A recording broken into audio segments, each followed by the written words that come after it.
Friends, welcome to another live stream, this one being the Knowledge Report section of the channel.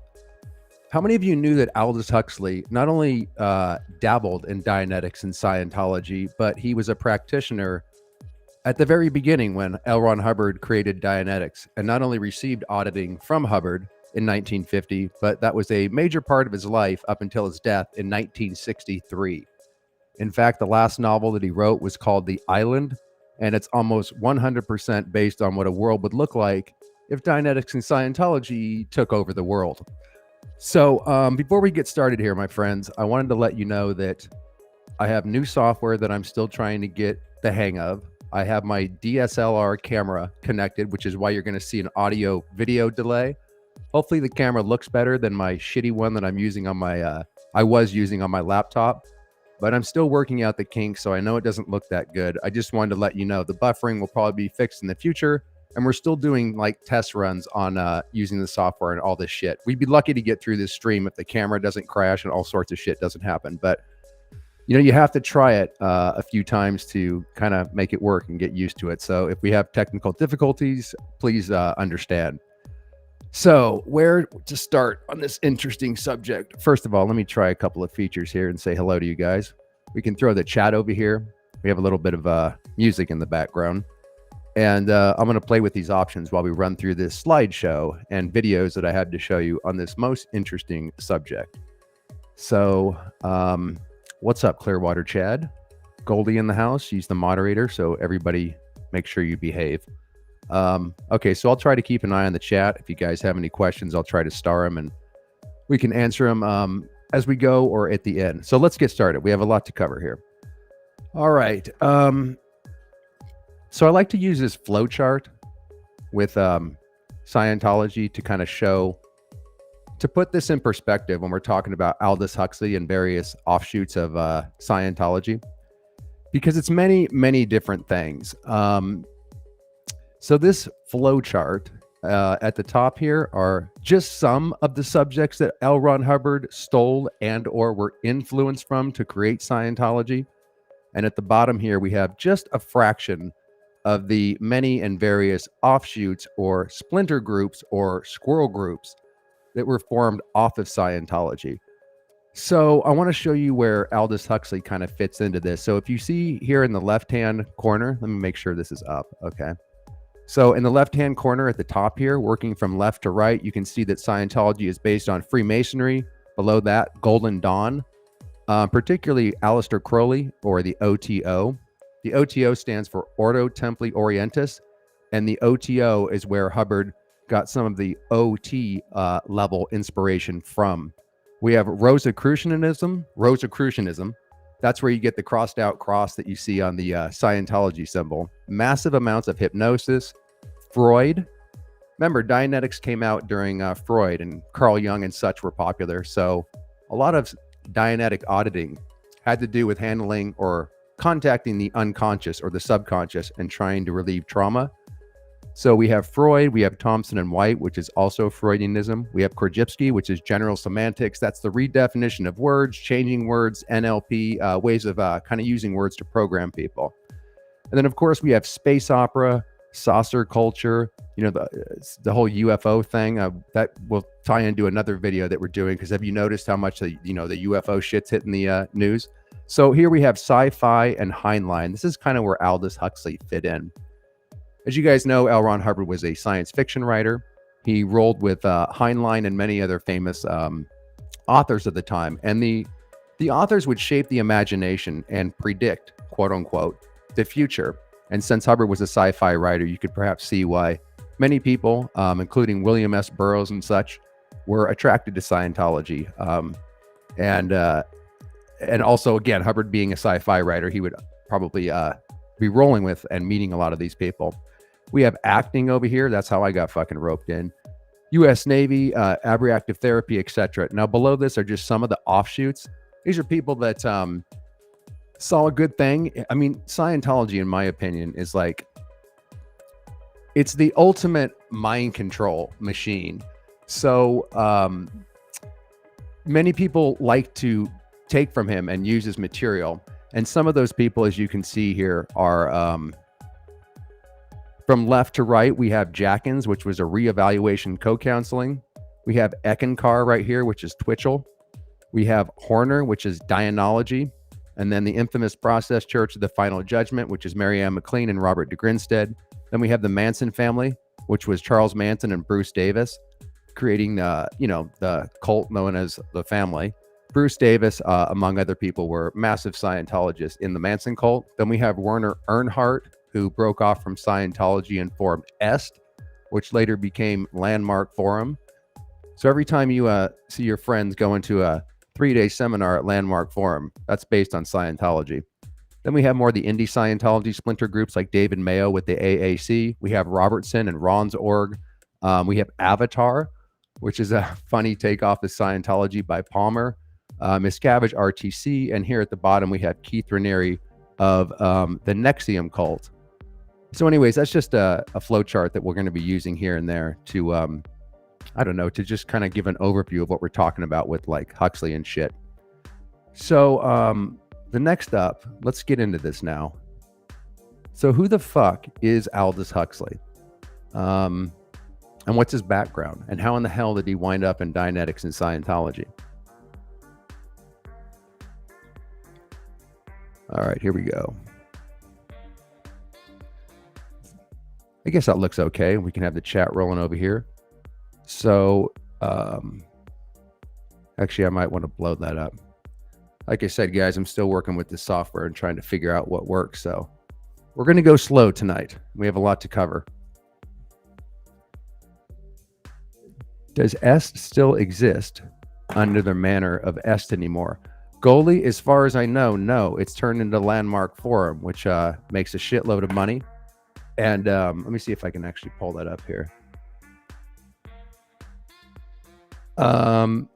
Goldie, I don't think S exists anymore under that forum. It's turned into Landmark, and there's millions of people all over the world that take this 3-day seminar where they go under like sensory deprivation and all sorts of shit in order to have an enlightening seminar. They'll put people on stage and they'll try to break them down or get them to open up. It's very similar to Scientology, not least because it's taken off from Werner Earnhardt's Est, who was a Scientologist. Okay. Doug, you're a gangster. You'll figure the software out. Thank you. And thanks for being patient because there's been a lot just trying to set this fucking shit up. Okay, so back to Aldous Huxley. Can you guys see this okay? Or do you need a full-size screen? Let me know as we go. So how many knew that Aldous Huxley was actually George Orwell's French teacher at Eton College? So we're going to pretend nobody knows anything about these two people. Aldous Huxley is most well known for Brave New World, his famous dystopian novel depicting what a world would look like if it was under a permanent state of happiness via drugs and mind control. And George Orwell, of course, wrote the infamous 1984. And isn't it interesting that they not only knew each other, but Huxley was Orwell's French teacher at Eton College. So here's a quick breakdown of who Aldous is.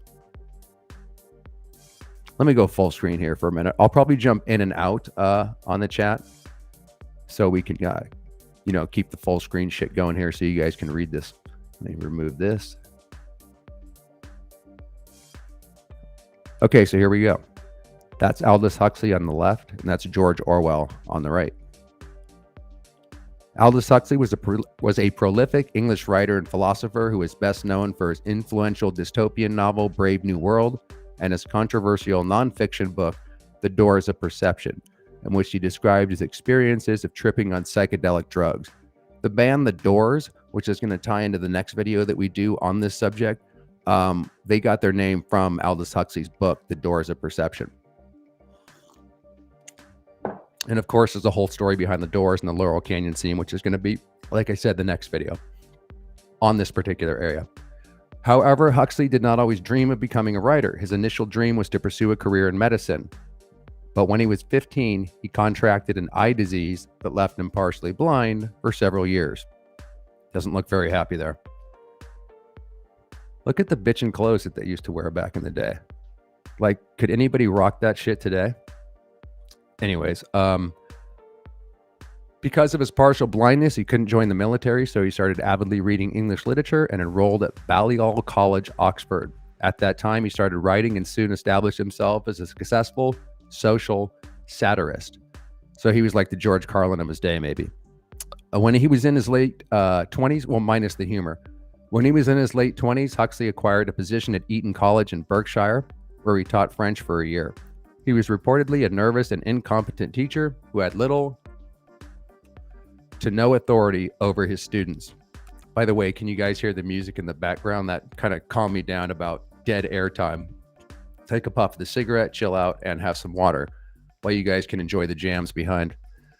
One of his students was Eric Arthur Blair. That's the guy known as George Orwell. That's his real name, who later took on the pen name George Orwell and also became one of the most influential writers of the 20th century. Now, were they pulling out of their imagination, my friends, or is it something more? We're going to explore that. Orwell, who was greatly inspired by Huxley's works, said that Huxley was not a good teacher, but was a brilliant speaker and had extensive knowledge of French. I'll let you be the judge as to whether or not you think he's a brilliant speaker when we listen to him drone on to make a simple point in about 10 to 15 minutes of a lecture we're going to listen to towards the middle of this broadcast, a famous lecture. Orwell and Huxley remained friends and respected each other for the rest of their lives. In 1949, Orwell wrote his most acclaimed novel, 1984, which depicts an amorphous England of the future run by a ruthless totalitarian government. There's 1984, the first edition. Huxley immediately recognized the book as a classic of 20th century literature and predicted that the book's social critique would become a timeless foundation of socio-political criticism. What foresight. In a letter to Orwell, Huxley dissected the plot of the book and wrote, quote, "Within the next generation, I believe that the world's leaders will discover that infant conditioning and narco-hypnosis are more efficient as instruments of government than clubs and prisons, and that the lust for power can be just as completely satisfied by suggesting people into loving their servitude, as opposed to flogging them and kicking them into obedience." Okay, and also it says here, read another story from us. Influential writer William Burroughs accidentally shot and killed his wife while demonstrating his, quote, William Tell Act. William Burroughs was also a Scientologist, and when he left and realized it was a mind control scam, he wrote a book called Naked Scientology. We'll definitely be covering William S. Burroughs in a future video as well. So that's it on that. And just to give you some context, I'm going to play you the... Oh, here we go. I want to read this bottom as well here. Huxley's prediction was strikingly accurate. Although the blatant totalitarian torture is rarely literal in the society of today, the politics of globalism and neoliberal capitalism often resemble those of a totalitarian state that commands people what to think and feel. Obviously, he's completely full of shit there, right? I mean, he's just completely talking out of his ass. Oh, hang on a second, friends. We have a new sponsor. We just got a new sponsor, so I have to take a 10-second break and play this for you, and we'll be right back to show you the trailer for Brave New World. Of CBS This Morning, sponsored by Pfizer. CBS Health Watch, sponsored by Pfizer. Brought to you by Pfizer. Brought to you by Pfizer. Brought to you by Pfizer. Today's countdown to the royal wedding is brought to you by Pfizer. Sponsored by Pfizer. On how to find the hidden sugars in the American family diet. Sponsored by Pfizer. Okay, awesome. Now that we had a word from our sponsor, let's jump into... I'm going to show you the trailer for Brave New World, and then we're going to get into how Aldous Huxley, what his involvement was in Scientology. Now, this is from Peacock. This is a new version that they did. I couldn't even find a trailer from the old movie of Brave New World. So this is the best we have. It's not totally accurate, but it will give you some foundation of what the hell we're talking about before we go deeper into this. So let me pull this up here. Enjoy the jams. Okay, here we go.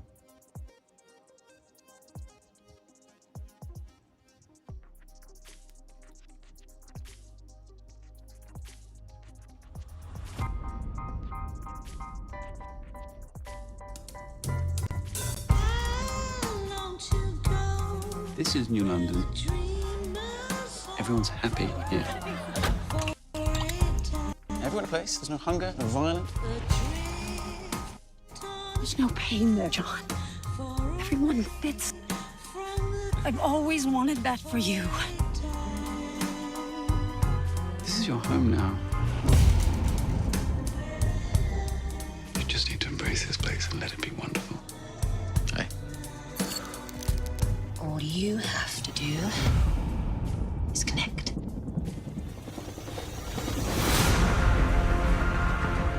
Everyone belongs to everyone else.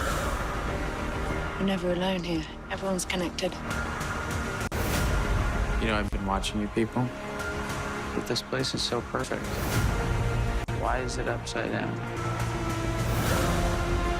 There was a disruption. I just can't seem to get back to myself.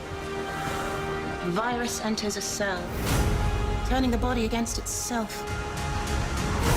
We need to stop this before this goes too far.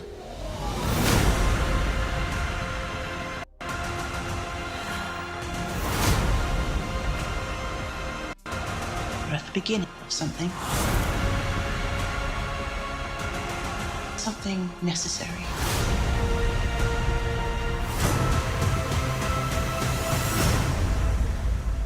If you're not happy, you're nothing at all.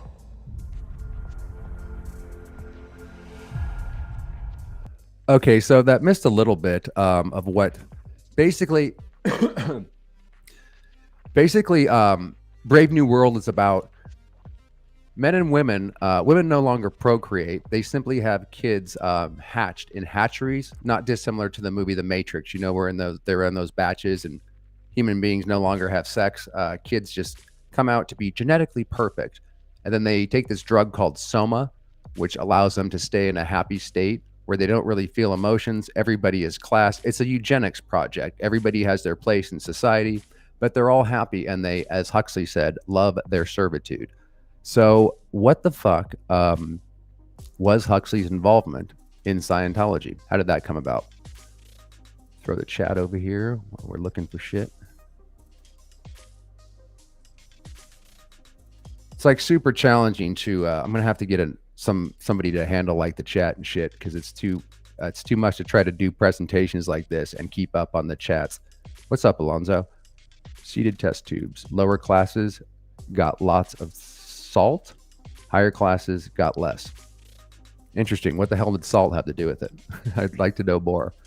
Okay, so Aldous Huxley's involvement in Dianetics.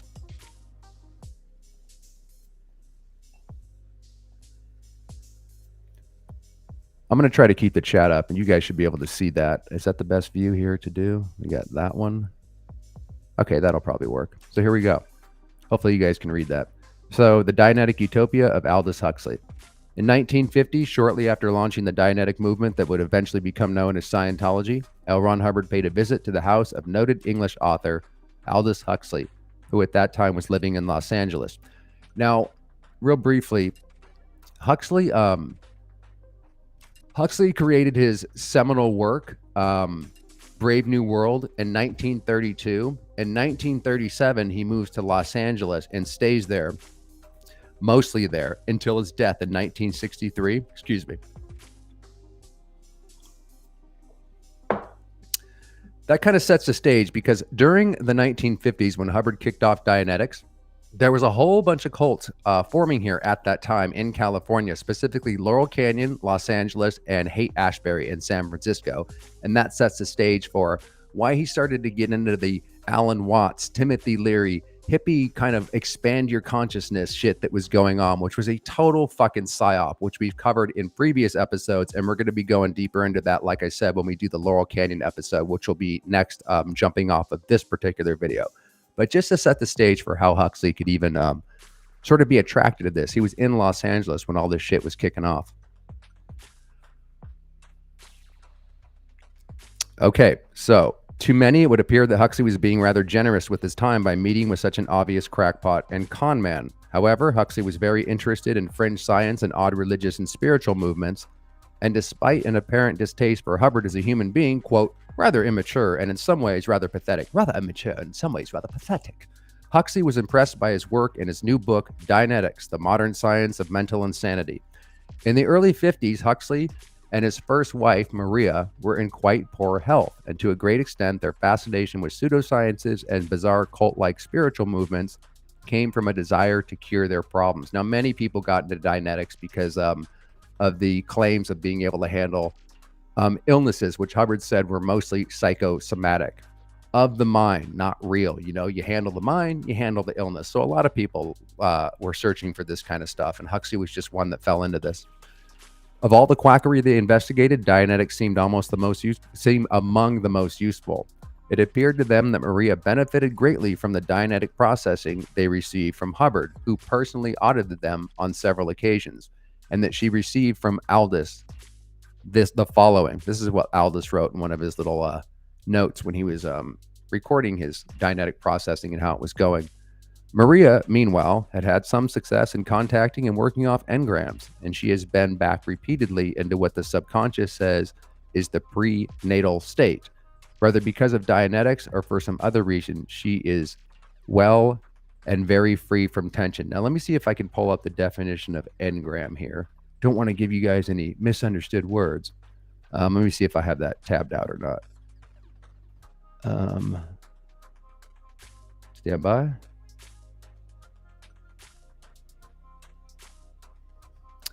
Fuck it, I'm going to pull it up here real quick, so stand by.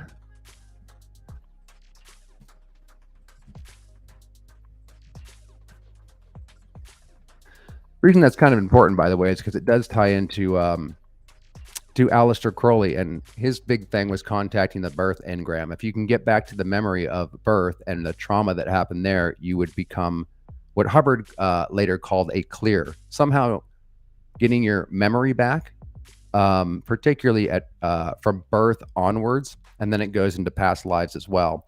That would make you have a higher IQ, an incredible ability to compute. You would no longer be sick from psychosomatic illnesses. Your IQ would be raised. All these incredible claims are made by Hubbard in Dianetics by simply handling the birth engram. So let me pull up what the fuck the birth engram actually is, or what engrams are.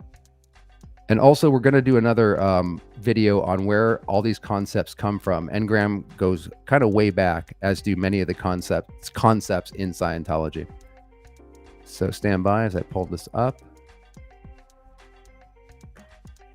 This is the tech dictionary from Scientology. I'm actually going to remove the chat for a second so you guys can see this fucking thing.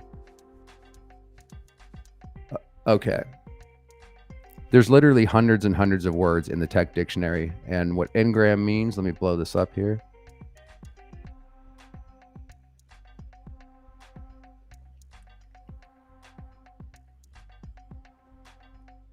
So engram is a mental image picture. This is just what he says it is. It's not necessarily true. A mental image picture of an experience containing pain, unconsciousness, and a real or fancied threat to survival. It is a recording in the reactive mind, that means the unconscious mind, of something which actually happened to an individual in the past and which contained pain and unconsciousness, both of which are recorded in the mental image picture called an engram. It must, by definition, have impact or injury as part of its content. These engrams are a complete recording down to the last accurate detail of every perception present in a moment of partial or full unconsciousness. Okay, so back to Mr. Huxley. So they continued to use Dianetic auditing with each other, mixing it with other odd systems of belief like e-therapy and hypnosis, but ultimately none of this was able to stop Maria passing away from cancer in 1955. Huxley naturally was devastated by the loss of the woman he had loved for 30 years. However, shortly after, he married his second wife, a family friend who Maria most likely groomed to replace her as Aldous's wife. Laura Huxley had been following the Dianetic movement since its inception. No shit. And not only took over as Mrs. Huxley, but also as Aldous's processing partner. Quote, my Dianetic operator, as Aldous called her. Huxley is well known for his 1954 book, The Doors of Perception, in which he had a hallucinogenic experience with mescaline. Remember, this is 1954 when Dianetics and all these crazy cults, particularly in California, are kicking off. in which he has an hallucinogenic experience with mescaline. A year later, just after Maria's death, he used LSD for the first time. This experience would become the basis for the, quote, moksha trip in his last novel, Island.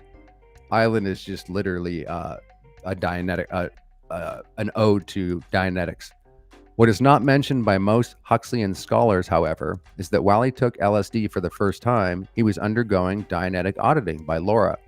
He wrote in a letter to Dr. Osman, who had provided him with the LSD, that Laura, quote, has had a good deal of experience with eliciting recalls and working off abreactions by methods of Dianetics.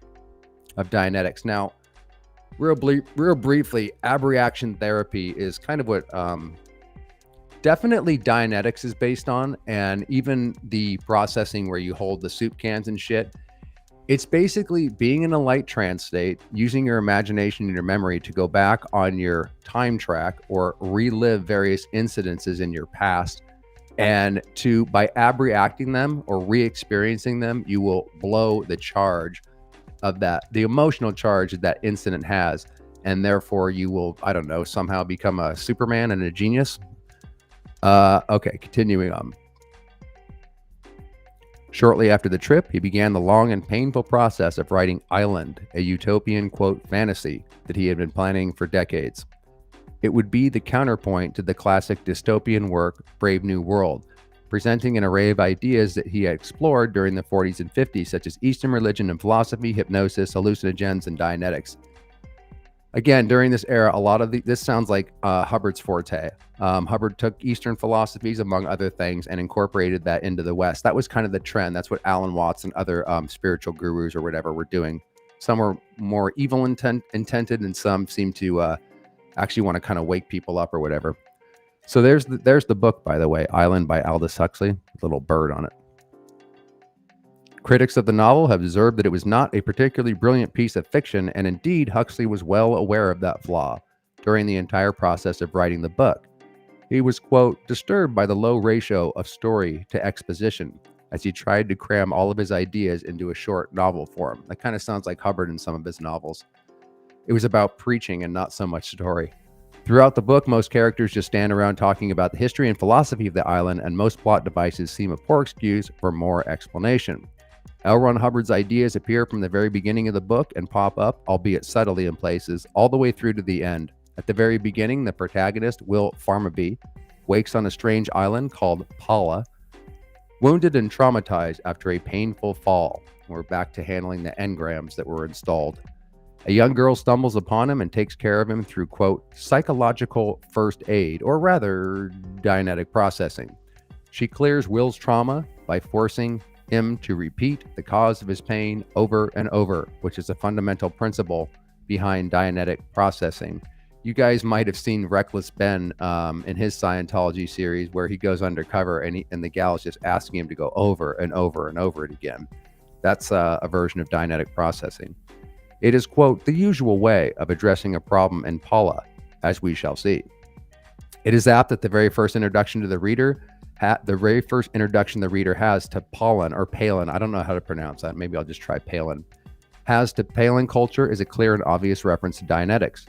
Pretty quickly, we are informed that the citizens of Paula live a perfect life, in part because they don't suffer due to the past, unlike poor Will and Aldous Huxley himself, who was using Dianetics to fix his own traumas. Instead, the Palins have trained Myrna birds to call, quote, attention, and, quote, here and now, boys, to keep people, quote, in present time, a phrase repeatedly used by Hubbard in his 1950 text, Dianetics. Not dissimilar to Eckhart Tolle and all these other little New Age gurus, it was all about being in present time. Hubbard's odd Dianetic jargon had infected Huxley's writings and pops up in his early 50s letters. It also appears throughout Island. For example, the use of a word which is normally extremely uncommon in English, aberrated, which appears 112 times in Hubbard's book, Dianetics. In Dianetics, an aberrated person is one with, quote, engrams or traumas, much like poor Will Farnaby. Unsurprisingly, given Huxley's own personal life, death appears repeatedly throughout the book. Yet the good people of Paula have managed to rid themselves of grief through Dianetic processing, and one of them attempts to teach it to Will. Repetition of a problem, she says, is, quote, the only way to remove its negative effects. In school, children are taught the concept of reactive and analytical minds, and the medical professionals teach a form of, quote, preventative Dianetic suggested by L. Ron Hubbard. The nurse even uses Hubbard's favorite phrase, present time, to explain just why the rest of the world is so afflicted by health problems. So Huxley, he dies a year later in 1963, year after he wrote this. This is his magnus opus, at least according to his own mind. And it's all about what Dianetics, should take over the world, and it would be just a great world. I don't know which is scarier, the Brave New World version or the Scientology version. Huxley said he tried to juxtapose those two against each other, that Brave New World was obviously a totalitarian and rule by government, getting people to love their servitude, but I don't think he knew before he died that Hubbard was doing the exact same thing. Island, that reminds me today, I'm sure you guys, let's take a little break here. So that reminds me today that you guys might have heard that Leah Remini sued David Miscavige and Scientology for what she called psychological torture. I've often that's such a great phrase, because Scientology, I would say, is psychological torture. And also, I believe she's suing them for harassment and all the bullshit that they put you through in the way of fair gaming and stuff. Good for her, man. We'll see how that goes. Maybe she can use her star power because she's not the first one to actually try to sue for that, but maybe she can use her star power, and she's pretty tenacious in getting that done. We shall see. We should all file lawsuits about psychological torture that were in Scientology all at once, right? Class action lawsuit. Island is certainly not Aldous Huxley's greatest work, yet it is one of his most important. It's the culmination of several decades of exploration, and it concisely explains his suggestions for the perfect world. In examining this novel, scholars tend to focus on dualism, religion, and psychedelics, yet they miss the fact that one of his great preoccupations with Dianetics, which seems to permeate every level of his perfect society. That's terrifying. Also, we're going to go into Huxley's background. How many of you know that Julian Huxley, his brother, was a eugenicist, and he was into natural selection and stuff? Before we get more into his background, where do we want to go next? Let's listen to this lecture, okay? And I have some other stuff that I want to show you in between this, but this is a famous lecture that, let me close some of these tabs. Stand by, please. This is a famous lecture that he gave in Berkeley, California about a year before he died, 1962. And let's listen to his words, and I'll interject with some of his family background and some more information about this. Today, we are faced, I think, with the approach of what may be called the ultimate revolution, the final revolution, where a man can act directly on the mind-body of his fellows. Well, needless to say, some kind of direct action on human mind bodies has been going on since the beginning of time. But this has generally been of a violent nature. The techniques of terrorism have been known from time immemorial, and people have employed them with more. He's talking about mind control here. Remember, he's an author, but he was extremely well schooled in mind control and what may or may not happen in the future with totalitarian regimes and the ability to control the minds as technology came in more and more. And he's speaking here in 1962. More or less ingenuity, sometimes with the utmost crudity, sometimes with a good deal of skill acquired by a process of trial and error, finding out what the best ways of torture, imprisonment, constraints of various kinds. But as I think it was Metternich said many years ago, you can do everything with bayonets except sit on them. That if you are going to... That joke kind of failed to land. He said you can do everything with bayonets but sit on them, and no cackling in the audience. To control any population for any length of time, you must have some measure of consent. It's exceedingly difficult to see how pure terrorism can function indefinitely. It can function for a fairly long time, but I think sooner or later you have to bring in an element of persuasion, an element of getting people to consent to what is happening to them. Well, it seems to me that the nature of the ultimate revolution with which we are now faced is precisely this. What he's talking about with this ultimate revolution is the revolution, I'm not sure that's the right word, to end all revolutions. In other words, if the state can control everything and we can bring in eugenics and everybody's under mind control, there will be no more possibility for revolution.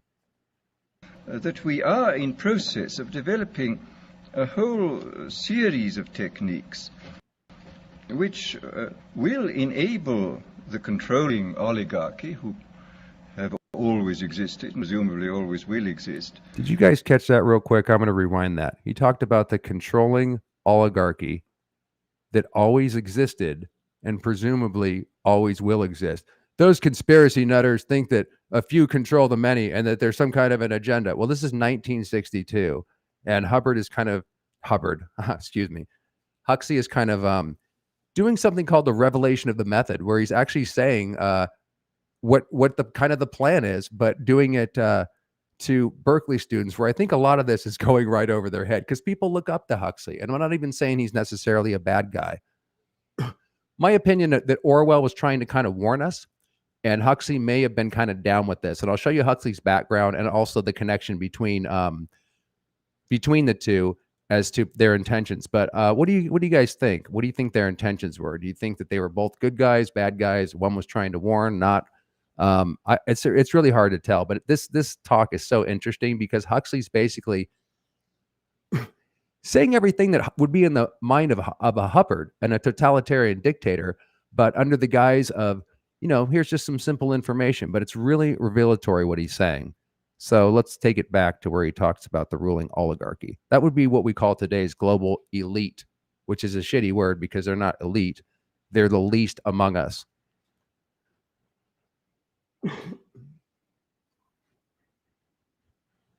A whole series of techniques which will enable the controlling oligarchy, who have always existed and presumably always will exist, to get people actually to love their servitude. This is seems to me the ultimate in malevolent revolution, shall we say. And this is a problem which has interested me for many years, and about which I wrote 30 years ago a fable, The Brave New World, which is essentially the account of a society making use of all the devices at that time available, and some of the devices which I imagined to be possible, making use of them in order to, first of all, to standardize the population, to turn out inconvenient human differences, to create, so to say, mass-produced models of human beings arranged in some kind of a scientific caste system. Okay. Did you hear what this guy said? So let me show you. We need to jump into his background first. Maybe I should show you the interview with Let me show you the interview with H.G. Tudor when I kind of asked him about this. H.G. Tudor is a narcissistic psychopath, for those of you that don't know, that I interview on the channel. And the subject of Brave New World came up. And to me, that's a very sociopathic way to even think of running the planet. Oh, no, we don't have enough resources. There's too many people. We need to control everybody through eugenics and all this shit. But this is the mind of psychopaths and the elite that kind of call the shots. So here's what check out what H.G. Tudor had to say when this subject kind of came up. Throw the chat off for a second. We'll be back, guys. So let's share this sucker. Oh, let's put the music in back. Stand by. If you guys don't like the music and it's too distracting, just throw something in the chat and we'll maybe not do it. But I don't think it's too annoying. And we have many different styles to choose from. Hell yeah, this is chill. Okay, so check out what HG Tutor had to say. By the way, he's coming on in about 2 weeks' time, and we're going to do part 4 of the cult series, and this is part 3 that this is from. And again, sorry to sound like a broken record, but a few hours after these videos, these live videos publish, I'm going to have all the links in the description box for all the shit, the articles, this video, everything that we cover. I try to put as much information as those as possible so you guys can carry on the study as we briefly touch upon the subject. So here we go with HG Tutor. I would happily get rid of the lower echelon narcissists because I see them as just a waste of space as your common or garden idiot. But I also recognize that we need certain people to do the menial things.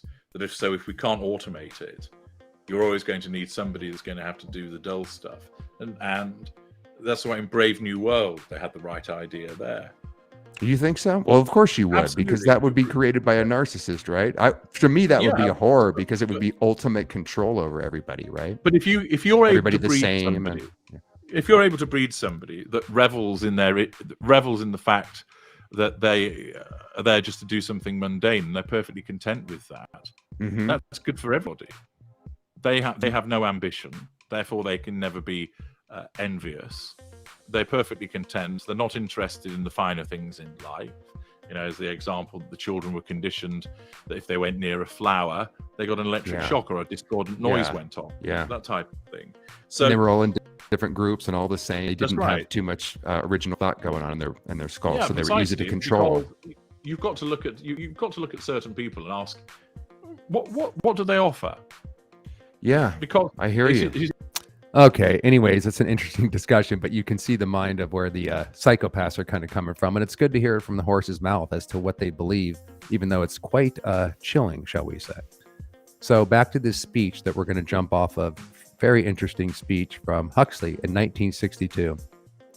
If you're just joining us, we're discussing Aldous Huxley's involvement in Dianetics and Scientology and how the philosophy expounded on in Brave New World, his most famous literary work, and Hubbard's totalitarian environment called Scientology aren't too far off the mark from each other.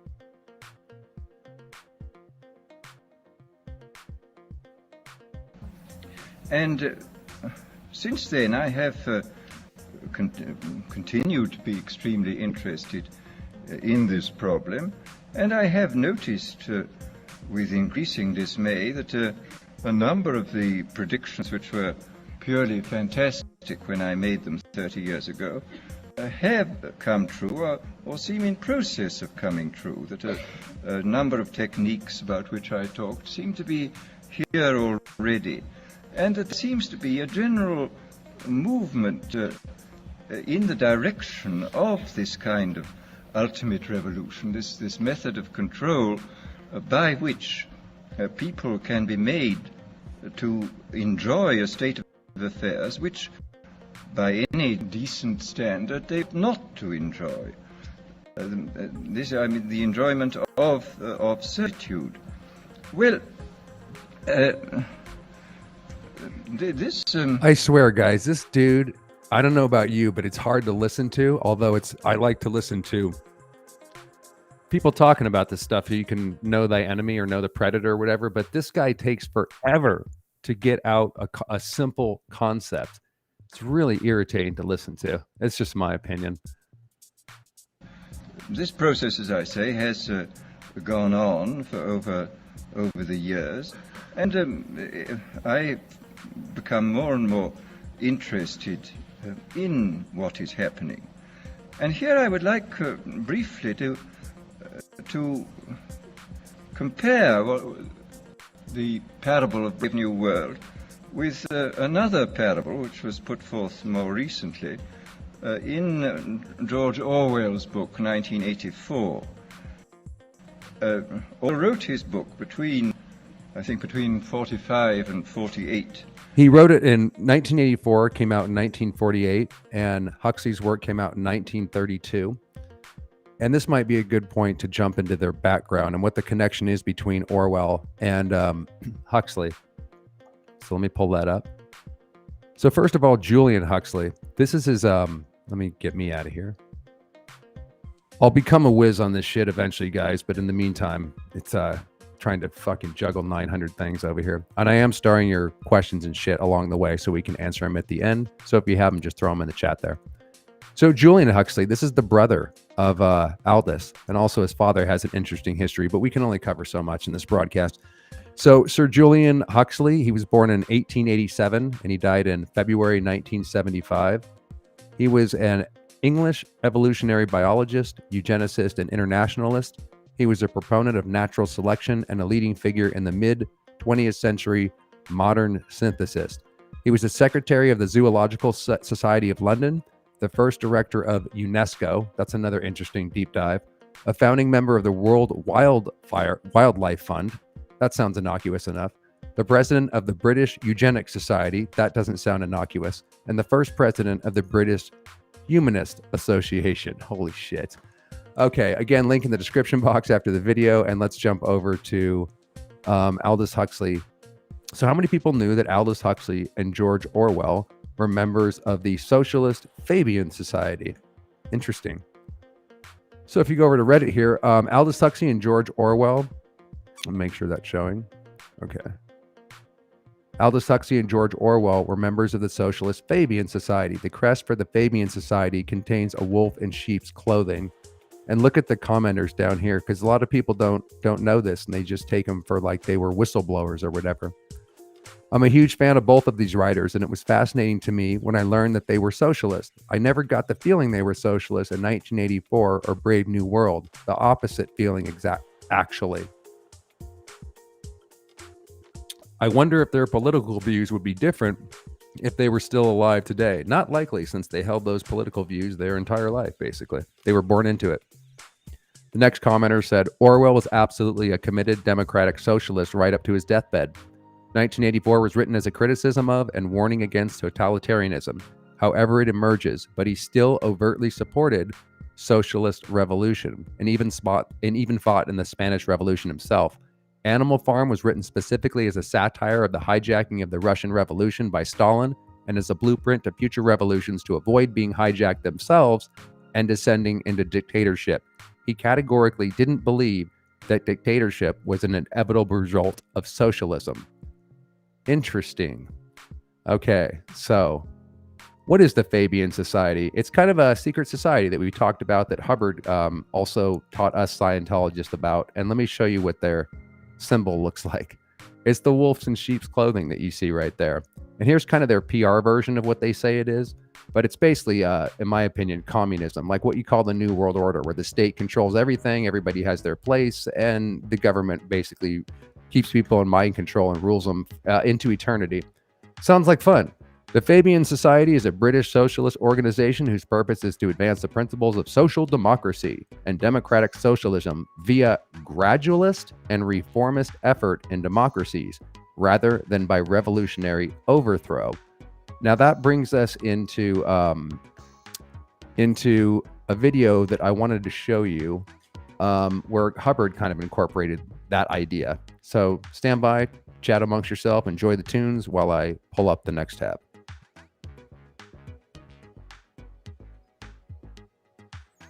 Pretty sick jam, eh?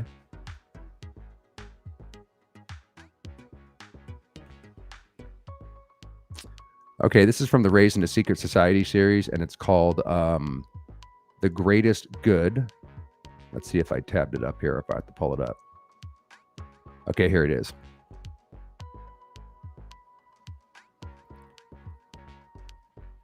I just wanted to show you kind of what we were taught in Scientology and how Hubbard made use of the Fabian strategy, as well as the art of war. And I mean, basically, Hubbard wanted to take over the world, and he incorporated everything, including the Fabian strategy, the art of war, and every mind control and manipulation technique known to man. I think that Scientology will be studied one day, not dissimilar to Nazi Germany, on a lesser scale, about, and not as damaging. Please don't take the analogy the wrong way, but as far as mind controlling people, Scientology really does have the most comprehensive package of manipulation techniques in one area that we've seen in a long time.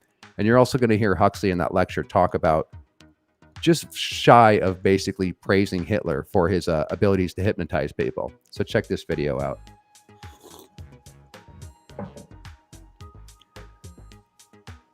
Philosophy. You haven't read Huxley's books in years, or what? Okay. So let me play this thing. Sorry for the delay. Talking about with Scientology is something that's so ludicrous and so stupid. I can't even believe I'm sitting here like actually talking about this.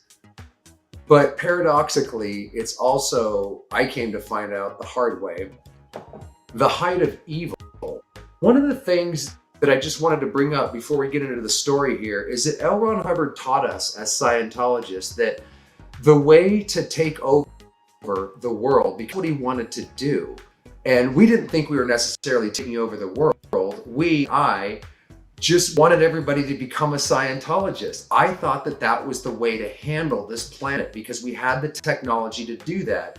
And we needed to spread it. And the people that didn't know about the reactive mind and all this incredible technology that we were learning, they didn't really have a chance in this world. That's completely the way it was presented. And that's completely what I believed in.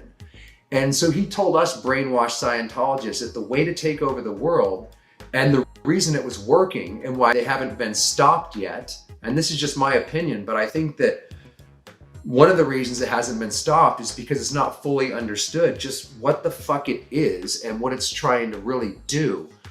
L. Ron Hubbard said that to take over government, which was the goal eventually, you have to remain Fabian. And that, of course, was a word that he stole again.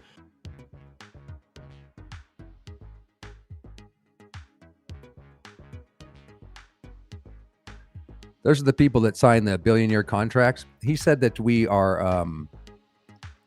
to remain Fabian in order to take over the government and eventually the world. So Hubbard asserted that the Sea Org is, quote, Fabian, and redefined that word to mean, quote, using stratagem and delay to wear out an opponent. Hubbard wanted the Sea Org to be seen as, quote, a determined but elusive and sometimes frightening group, controlled by terrorizing people. Again, we're back to Leah Remini today, suing for psychological torture, which is exactly what Scientology does.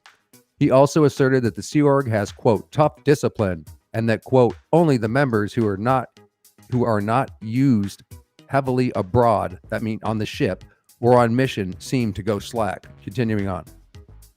From the Fabian Society, in this case, they were also a secret society.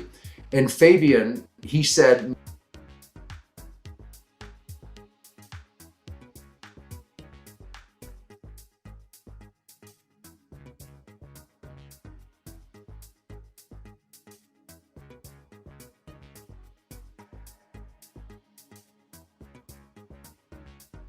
means to remain invisible. So one of the reasons that Scientology was getting so far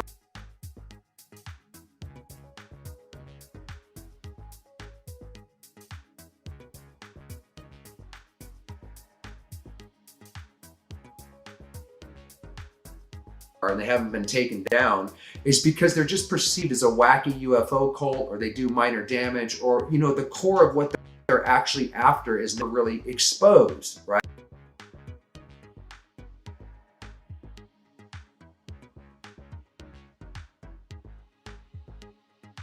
Something that's, you know, something that isn't really harmful, or haha, you know, look at how short David Miscavige is, and what a bunch of idiots for people falling for Scientology. That was Hubbard's plan, man, because you saw all the subjects and how serious it really is about trying to take over the world. It's not going to achieve that, but nonetheless, you know, they're very persistent, and it's not just a wacky UFO cult. It's a very sophisticated taking over the world / mind control experiment.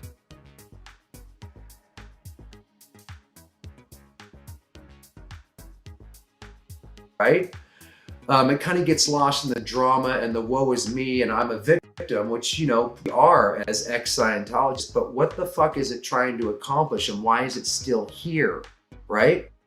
So he said that as long as we remain crazy or seen as something wacko, or people don't really know what we're doing, we can fucking take over government and eventually take over this world before they know what the fuck is happening.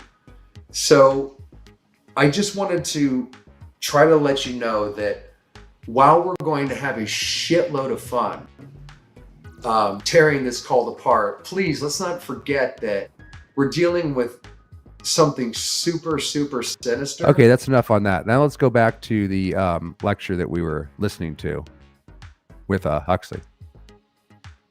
At the time when the Stalinist terror regime was still in full swing, and just after the collapse of the Hitlerian terror regime.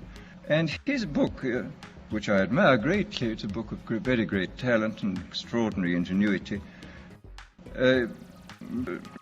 Again, he's talking about his buddy, his socialist friend, George Orwell, and how, remember, he was his teacher at Eton College, and how much he admired his work, 1984. Is, so to say, a projection into the future of the immediate past, of what for him was the immediate past, and the immediate present. It was a projection into the future of a society where control was exercised wholly by terrorism and violent attacks upon the mind body of individuals.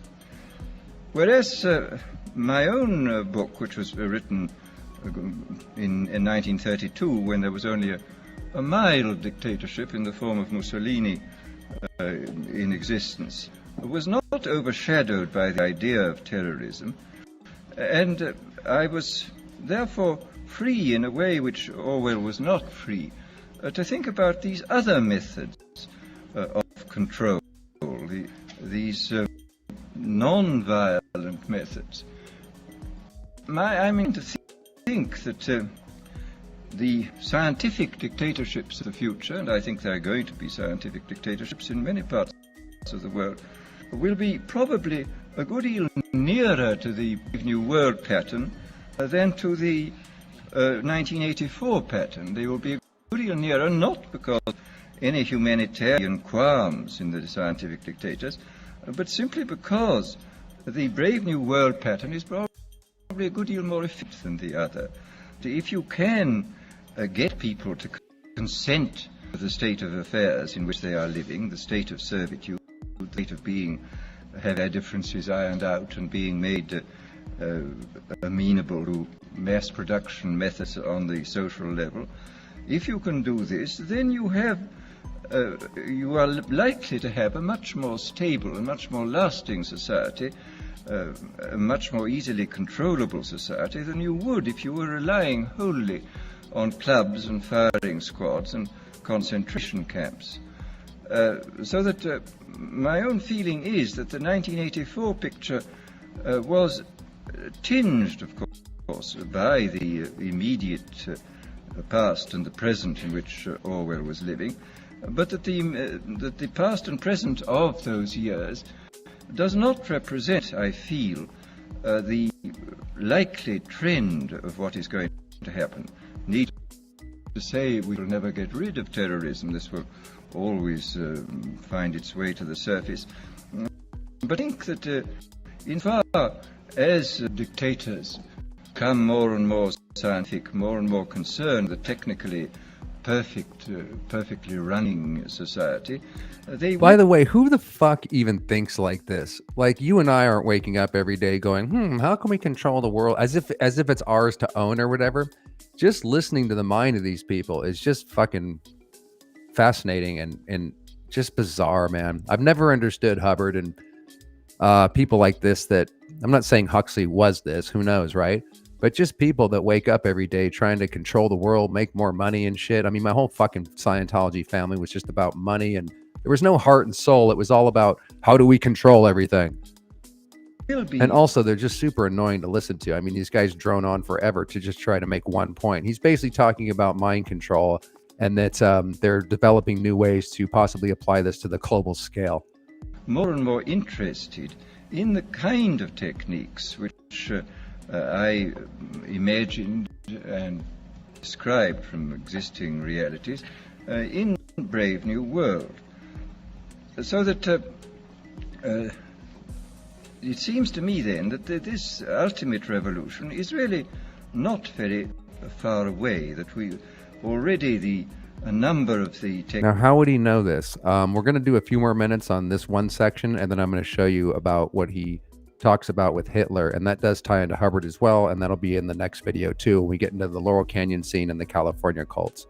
We're almost done listening to this nauseating man, but I think it's important to listen to people like this, man, so we can understand more about the world we live in and what's going on. Techniques for bringing about this kind of control are here, and it remains to be seen when and where and by whom they will first be applied in any large scale. And first, let me talk about a little bit about the improvement even in the techniques of terrorism. I think there have been improvements. Pavlov, after all, made some extremely profound observations, both on animals and on humans, and he found, among other things, that conditioning techniques applied to animals or humans in a state either of psychological or physical stress sank in, so to say, very deeply in the mind body of the creature, and were extremely difficult to get rid of. That they seem to the mind body of the creature. He's talking about, again, mind control. Be embedded. Again, look at how knowledgeable he is. If you can sit through this nauseating hour and 22-minute lecture, what is a sci-fi author having to do so much with eugenics, socialism, and this whole topic of mind control and how to apply it? He was quite knowledgeable. More deeply than other forms of conditioning. And this, of course, this fact, I think, was discovered empirically in the past. People did make use of many of these techniques. But the difference between the old empirical intuitive methods and our own methods is the difference between a sort of hit and miss craftsman's point of view and the genuinely scientific point of view. I mean, he's talking about the fact that mind control and these techniques have been around forever, like we've talked a lot about on the series, but particularly during the 50s, 60s, and 70s, and even the 40s and 30s, they were perfecting this and making it more into a Scientology, rather than just hit and miss, as he says.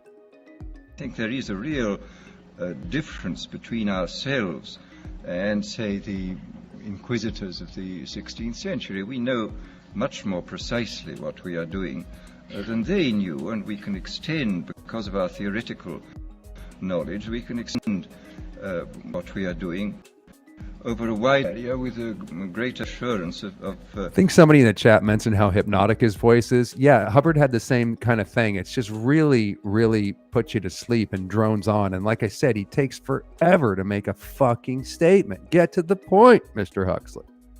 Of producing something which really works. In this context, I would... producing something that really works. That's what Hubbard would say about his mind control. No matter what else you say about Scientology, it's workable. I'd like to mention the extremely interesting chapters in Dr. William Sargent's Battle for the Mind, where he points out... Okay, the Battle for the Mind has been featured on the channel multiple times. And again, what is he doing referencing William Sargent, Battle for the Mind? It's all about mind control. Isn't this guy just an author? He knows a shitload about this. Listen to what he has to say about this book. Again, there'll be a link in the description box so you guys can see a free version of Battle for the Mind, because it's very interesting. Out how intuitively some of the great religious teachers, leaders of the past, hit on the Pavlovian method. He speaks specifically of Wesley's method of producing conversions, which were essentially based... Now check this out, man. This is super interesting. What he's talking about and what these freaks are actually using is that we've talked about this before. And like I said, when we go into the Laurel Canyon shit, this will make more sense. But the cults of the day were either created by the intelligence agencies or monitored, particularly in Los Angeles, Laurel Canyon Boulevard, and Haight-Ashbury scene during the 50s and 60s, because they wanted to see if this could be applied to the global scale. And what you're listening to here is him saying that the global elite, the tactic that they're going to use is what they learned from the cults. So, Benny Hinn, and you see people getting hypnotized and how to take over, through hypnosis, a person's mind and get them to do your bidding. This is the big revelation and discovery that these freaks figured out. That's their big trump card to try to actually take over the world. So check this out. It's funny if it wasn't kind of happening, but it is hilarious how ludicrous these people are. Again, I don't know much about Huxley, whether he was a good guy or a bad guy. I would think he would be leaning more towards the bad guy side, not least because he's a socialist, but I don't know enough about him. But that's kind of beside the point too, where listen to the techniques that these people are actually thinking about, or have more than thinking about using. Leaders of the past hit on the Pavlovian method. He speaks specifically of Wesley's method of producing conversions, which were essentially based upon a technique of Sorry to interrupt again, but you'll see that in William Sargent's book, how these conversion techniques that the cults were using, that's the most effective way that they were studying back in the 50s and 60s, etc., to apply this to a large scale. Psychological stress to the limit by talking about hellfire, and so making people extremely vulnerable to suggestion, and then suddenly releasing this stress by offering the hopes of heaven. And this is a very interesting chapter of showing how completely, on purely intuitive and empirical grounds, a skilled natural psychologist, as Wesley was, could discover these Pavlovian methods. Well, as I say, we now know the reason why these techniques worked, and there is no doubt at all that we can, if we want to, carry them much further than was possible in the past. And of course, in the recent history of brainwashing, both as applied to prisoners of war and to the lower personnel within the Communist Party in China, we see that the Pavlov methods have been applied systematically and evidently with extraordinary efficacy. I mean, I think there can be no doubt that by the application of these methods, a very large army of totally devoted people has been created. The conditioning has been driven in, so to say, by kind of psychological iontophoresis into the very depth of the people's being. And again, let me translate this. He's talking about the brainwashing like I received in Scientology. It goes in so deeply, it becomes super challenging. It's definitely a weapon to control someone, and it's really, really hard to get out of your brain. He could have said that in 2 sentences, but Jesus Christ, this guy rambles. And has got so deep that it's very difficult for it ever to be rooted out.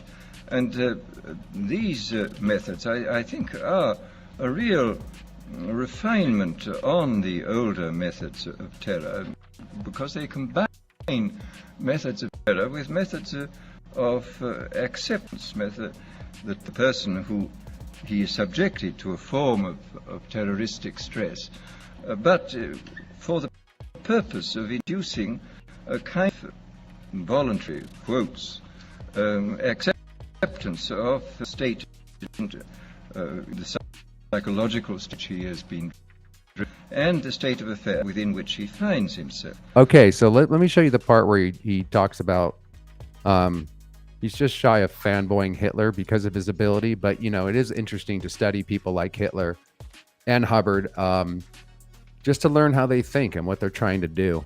So after that, we'll take some questions and shit, show you what we're going to be kind of covering on the next one, and then we'll head out of here. So we're almost done, my friends. If you guys can take a little bit more of this guy's ridiculous voice. Here's what he has to say about Hitler, who was one of the best hypnotic occultists in, I guess, fairly recent times.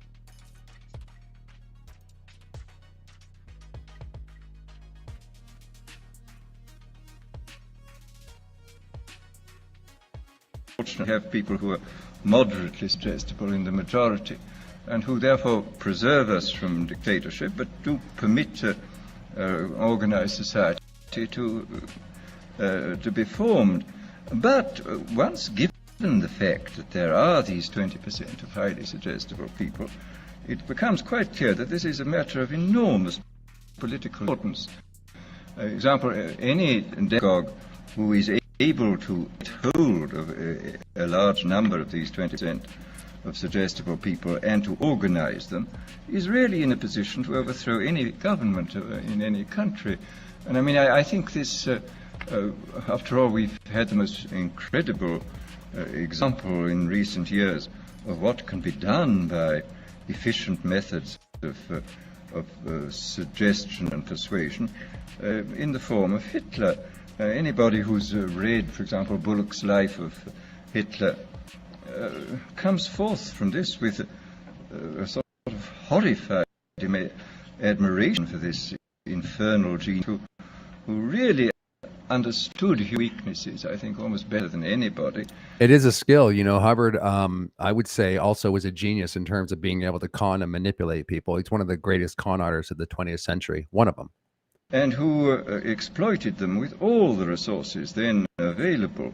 I mean, he knew everything. I mean, for example, he knew intuitively this Pavlovian truth that conditioning installed in a state of stress or fatigue it goes much deeper than conditioning installed at other times. This was why all his big speeches... It's a good point. If you can keep the population constantly worried about how to pay the bills and stressed out, they become a lot more suggestible, and you can implant your ideas into them. Were organized at night. He speaks of this quite frankly, of course, in Mein Kampf. He says this was done solely because people are tired at night and therefore are much less capable of resisting persuasion than they would be today. And we see in all techniques he was using, he had discovered intuitively and by trial and error a great many of the weaknesses which we now know about in a sort of scientific way, I think much more clearly than he did. But the fact remains that this differential suggestibility, this susceptibility to hypnosis, I think is something which has to be considered very carefully in relation to any kind of thought about democratic government. I mean, if there are 20% of the people who can really be suggested into believing almost anything, as evidently they can be, then we have to take extremely careful steps to prevent the rise of demagogues who will drive them on into extreme positions and then organize them into very, very dangerous armies, private armies, which may overthrow the government. This, as I say, is in this field of pure persuasion.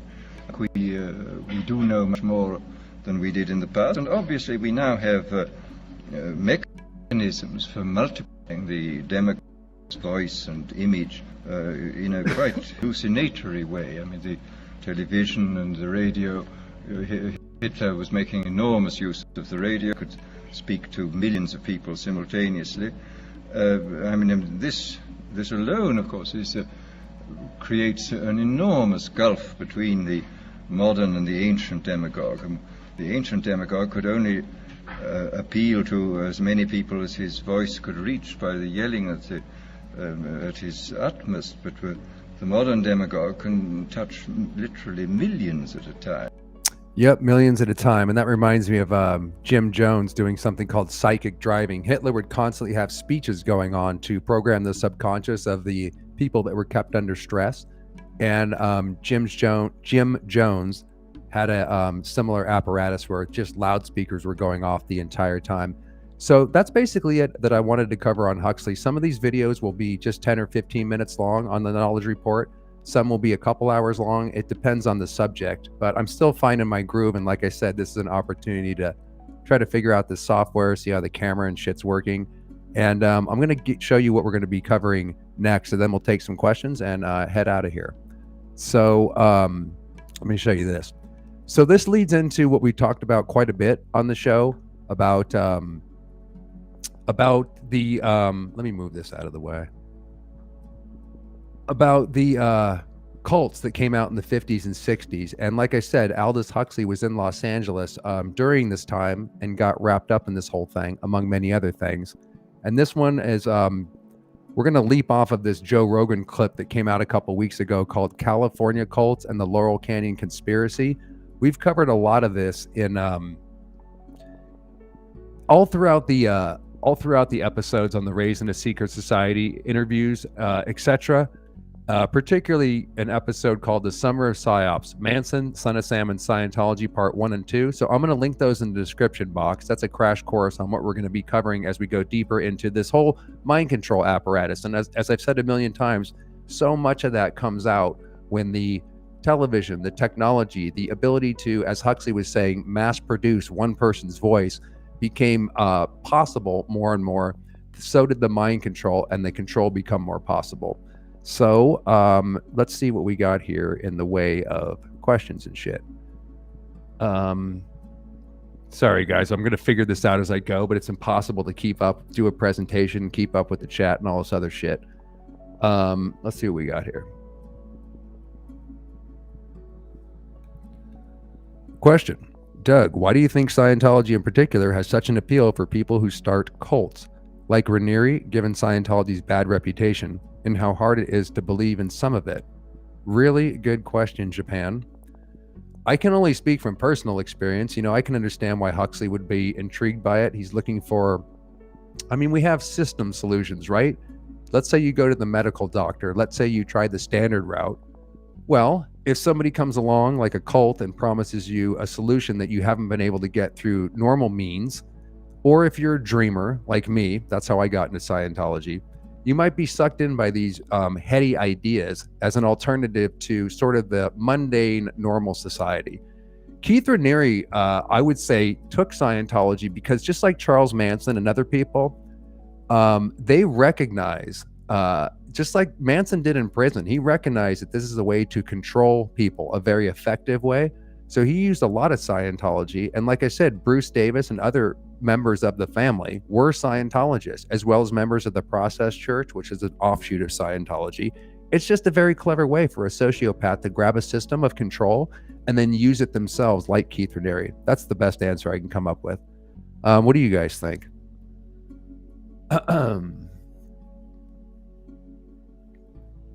Only just joined. Have we discussed his connection to Jolly West? No, we haven't, philosophy, but that has been covered in the series before. And then when we get into the Laurel Canyon and the cult part, we're definitely going to be covering that.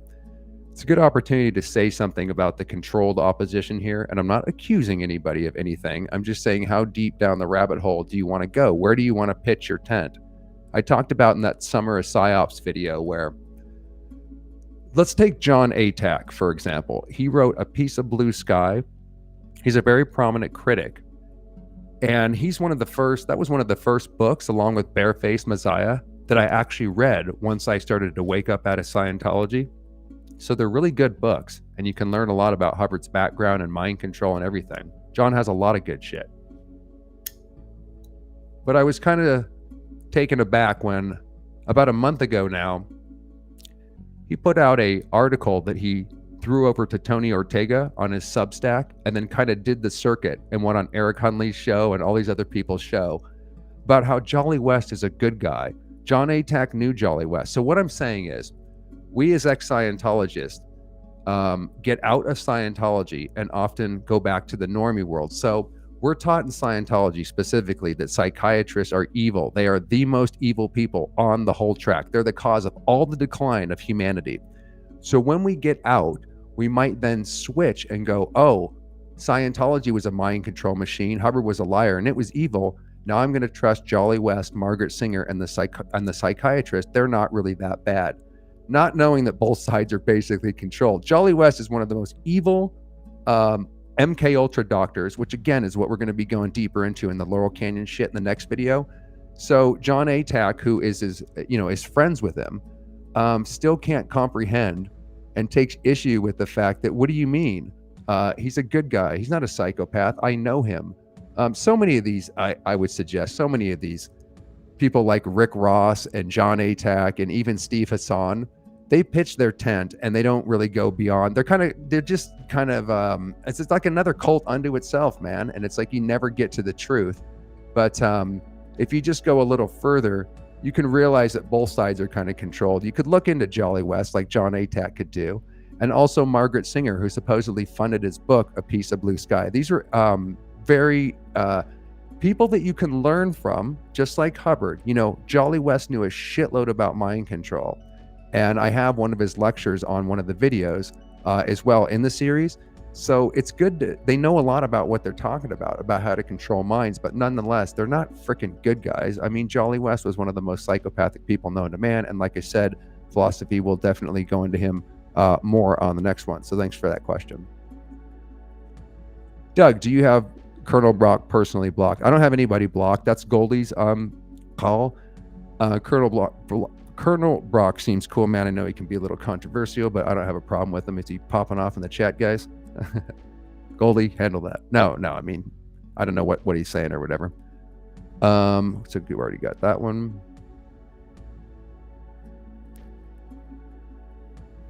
Huxley is critical of Orwell because he knew that the new control system would not use physical force to control people, but would control the mind.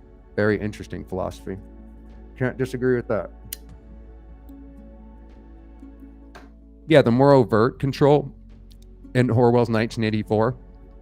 By the way, if you're just joining us, I'm using my DSLR camera, so we're on a massive delay, and I'm just trying this shit out, and we'll fix it as we go. It's not your computer. But yeah, that's interesting because, you know, Orwell was about more of a ruthless totalitarian control, which only works up to a certain point probably. But what Huxley was touching upon, and what point you make here, philosophy, is that, yeah, the way to do it is to get people, as Huxley said, to love their servitude. I'm thinking of one example that happened recently in the last 3 years that was just mind-blowing to witness. You can't even fucking say it on YouTube. Andre, we are already in the Orwellian world. Huxley's an annoying pseudo-intellectual, and Hubbard is the American equivalent. Well, couldn't have said that any better. So let me just go through the chat here, my friends, and then we'll end off. We've been going for, Jesus, an hour and a half. This was supposed to be just a short thing showing Huxley's ties to Scientology. Let's see here. Thanks for joining us, by the way, guys. We might do these Knowledge Report live videos. We might try to do them at night because there's a lot of people doing shit during the day, and maybe you guys want to hang out late at night. I'll try it at different times, but this seems to be a good time to chill with you guys. Okay, back to messages. Any questions that you guys might want to fire out before we end off here? Let me know. And like I said, I'll figure out, maybe I'll get somebody in here that can handle the comments and star them as we go while I do the presentation, and then we can cover them at the end. We'll get it more sophisticated as we go, but we're going to have to do a few test runs to get used to this.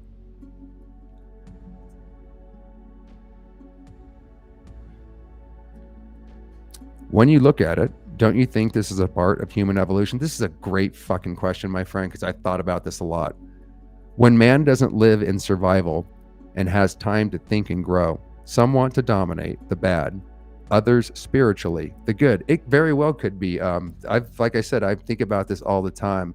Would this not be natural evolution, or would there be some sort of an agenda to control people? I don't know, man. I mean, this could just be the natural state of people getting lust for power and living on the, the lowest circuit of the human brain. From my perspective, just waking up out of the cult of Scientology, I could see what the world could be versus what we're living in. And I'm not totally convinced. My jury's out, but I'm not totally convinced it's just natural evolution. That there might be something more to it, but who the fuck knows? What do you guys think? Let me finish this fucking cigarette. Question. Colonel Brock, the infamous Colonel Brock. Doug, let's go drag into the O'Farnell Theater. Gonzo lives. That's in reference to Hunter S. Thompson, who I've learned that you are obsessed with, right? Didn't Marilyn Honig even make you a Hunter S. Thompson doll, my friend? I'd like to see that sometime. Colonel, when are we going to see you on the some of the shows and shit? I've been curious to see who you are and what your story is. Do we have any more questions before I roll out of here? Again, guys, sorry I forgot the ones earlier. I can't go back through all these, but I'll figure out how to do that. Totally agree. I think there's a human need for belief in something external. For sure, man. We're group creatures, right? I mean, we have to have a perception. We have to have a foundation perception of our beliefs in order to go forward confidently in this life. So you have to believe something. I would say the question is, do you have a midlife crisis like I did, or suss it early on, or whatever? When do you go your own way and start really questioning shit? That's what I got most out of being raised in a cult, because I never got super integrated into the normal world. So when I came out of it, it was like being a 6-year-old with brand new eyes and being forced to literally think for myself. And so I started questioning everything. And that kind of led me into Huxley and all the shit that we're talking about right now. Next question. Kelly Cross, question. Do you think it's natural for some people to want to follow groups? Yes, I'll give you an example. My dad needs to follow someone. I don't know what it is about people. I've always been independent. It's a miracle. I never would have joined Scientology if I wasn't born into a family that was constantly drip feeding me the indoctrination in order to survive within my family. I had to walk on eggshells because of Scientology, and my parents are quite controlling. They're the opposite.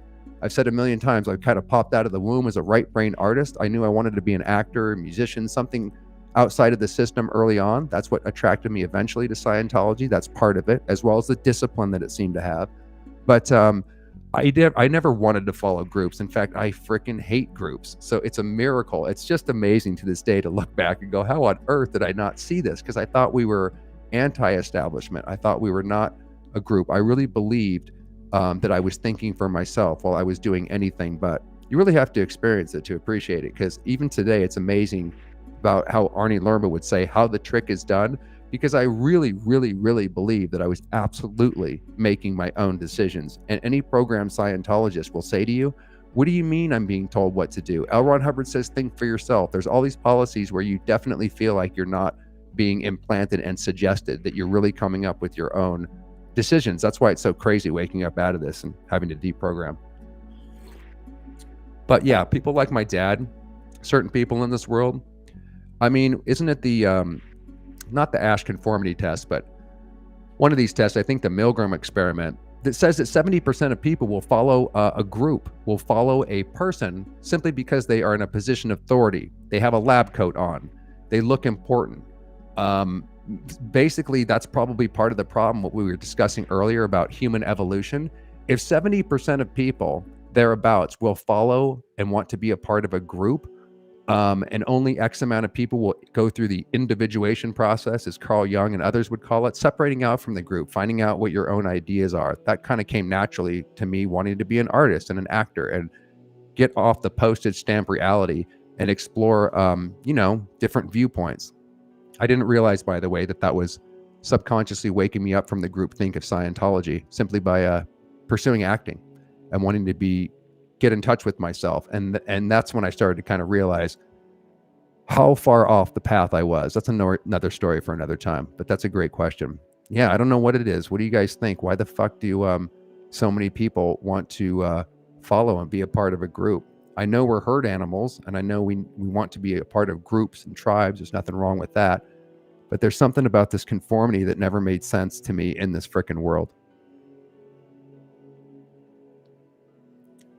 Go through some other quick things before we roll out of here. Okay. Sai, what's up, man? Let me pull you up here. Doug, how about the Free Zone Scientologist group that set up their own cult like Truth Seeker online forums to play nefarious mind tricks and on unsuspecting individuals? You mean Karen De La Carriere and Jeffrey Augustine, private investigator who run OSA tactics in IOSA or independent OSA? Yeah, man. Like, the indie Scientologist, to me, is just another destructive cult, maybe a little bit lesser because they're not under the control of Miscavige and Hubbard's policies necessarily. But I've said a million times, until you get this fucking mind virus out of your mind, until you really deprogram and go through all the steps, which is covered in a video featuring Arnie Lerma called The 10 Steps Out of Scientology, which includes going beyond being an indie Scientologist, a free zone Scientologist. That was like step number 3. There's a whole series of steps to actually get this mind virus out of your mind and start to really think for yourself. And my opinion is, until you do that, if you hang out and you go the methadone route, you know, you can be an indie Scientologist for a while. That's common for a lot of people. It takes forever to figure out Hubbard was the bad guy, not just Miscavige, and that he was a piece of shit and all the techniques that he used and all this stuff. A clever piece of shit. But as long as you stay an indie Scientologist, yeah, I do kind of think they're another destructive cult, maybe just not on the same scale.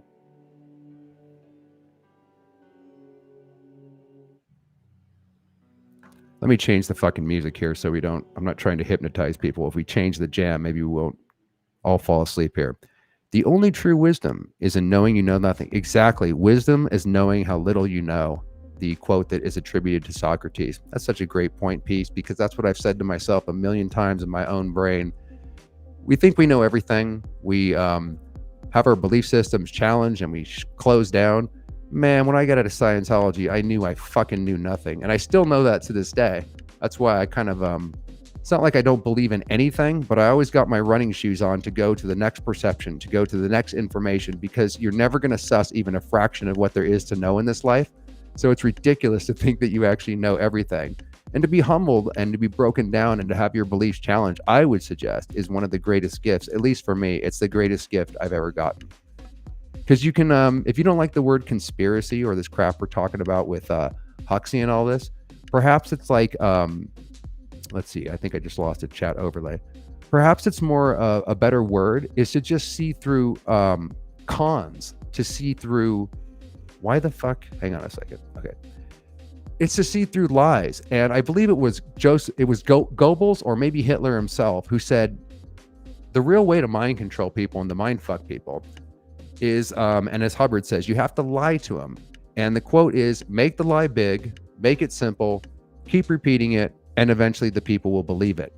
So I guess a way of looking at the world is to, or when I came out of Scientology, let me use a personal example. It's to see the big lies and the big cons. And maybe, like I said, that word conspiracy has so many connotations with it that maybe a better way of looking at it is being able to see through lies. And when you can do that, I can tell you from personal experience, and I'm still working on it, the world looks very different. The options look very different. And you can see through a lot of insanity that maybe your mates follow along with, where you just shake your head. But I also don't feel better than any of these people, because I myself was born into a microcosm of that macrocosm. I was a cult member for most of my life. So I see that how it can happen. You don't necessarily have to be a dumbass. There's more to it. Oh, are you still talking to Steve Mango? What's up, Martha? When will we see part 2 of the controlled opposition? Okay, part 2 is definitely coming. I'm preparing that. And like I said, I'm going to do a Laurel Canyon hippie cult video that jumps off of this Huxley one. I wish I could get this fucking chat replay to reload. Let's see here. Let me try something. Hang on a second, Martha, and I'll answer that question. The chat thing just kind of crashed or whatever, so we can't run it over here. Hide messages from the stream. Let me try this one more time. Come on, God damn it. Okay. Damn it, I can't get the thing to run. I don't know why it crashed. Like I said, we're trying this shit out. So yeah, Steve Mango, or the controlled opposition part 2 is on the way. That's just, I'm trying to hit this subject from every angle. As you guys saw that little diagram of Scientology, there's the offshoots, there's all the different parts of the mind control. We were breaking down the bridge itself. Got to talk about the controlled opposition that keeps Scientology working. Not necessarily that there's a conspiracy, or that they just basically don't, I don't know, it's not their thing. They go back to the normie world, and that's kind of the end of it, I think. So okay, so I can't pull up the fucking, I mean, I can pull up these comments here, but I can't pull up the actual chat anymore. I don't know how to reload it. So let me just throw that out of the way. Sorry, Doug, I got cut off. Have you heard? Oh, and regards Steve Mango. Yeah, I've been talking with him back and forth, and I don't know if he's coming back or not. I don't he has a life that he's trying to get on with, and I would encourage him to go do what he wants to do. But if he feels like jumping back into this arena, I'm sure he's watching like the last few weeks when that fucking video came out, and he's probably like, hell no. But he did try to jump in and do a video, but I think he's just busy with life and stuff, and I'm in contact with him, and perhaps he'll be coming back. I would really love to talk to him again, not least because there's not too many people that will speak out in that particular area like he's bravely did. Kelly, sorry, Doug, I got cut off. Have you heard of these culty acting classes? Yes, I have. I lived in LA for a long time and never encountered them. Michelle Lonsdale Smith is the acting teacher. I don't know who that is, Kelly. Can you leave in the comments after we're almost done here, after this video publishes, or whenever you have a chance, can you let me know about Michelle Lonsdale Smith? Because that name sounds familiar. I don't know. I do know there is definitely culty acting classes, so to speak. When you come to LA, many of them can be like that. And I'd like to know who that teacher is. The one, of course, I was thinking of are the Scientology ones, which is the Beverly Hills Playhouse. It was run by Milton Casalas. It's since not so much a Scientology front group or school. And Bobby Lyons, who still does, we've talked about him. He was my Scientology acting teacher. And as far as I know, he's still teaching. And there's also another one that Scientologists get into that's I can't remember the name of, but yeah, please leave that in the comments. The quote, "Tell a lie often enough, it becomes the truth," is often attributed to Joseph Goebbels. Thank you, Pitbird. However, there is no concrete evidence that he actually said this phrase. Yeah, good point. Make the lie big, make it simple, keep repeating it, and eventually the people will believe it. Whether true or not, I would say that definitely plays out. An example would be Hubbard. I could never comprehend when I got out that someone would lie. Like, what would be motivating someone to work so hard at all these books and lectures and buildings and his whole life? What, just for money and power, just to con people? He really seemed to be helping people. Who would waste their time? So he did create such a whopper of a lie about who he was and everything, that alone created a buffer, a challenge for normal people to even suss that might be the case. Hence, I think I stayed in a lot longer than need be because the lies were so fucking big.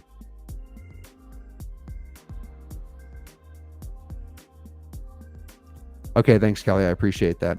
So, guys, I guess that's it. We've been going for quite a while here. Like I said, we'll do the controlled opposition. We have other stuff coming up. Interviews, I think Trinity will be coming back on next week, and some other stuff. And I guess I might as well show you what we're doing on Sunday, because I'm going to do an interview on BitChute, where maybe not BitChute, on fucking Rumble, where maybe we can actually go much deeper into this, which we can't do on YouTube. So on Sunday, I'm going to be on, let me pull this fucking thing up.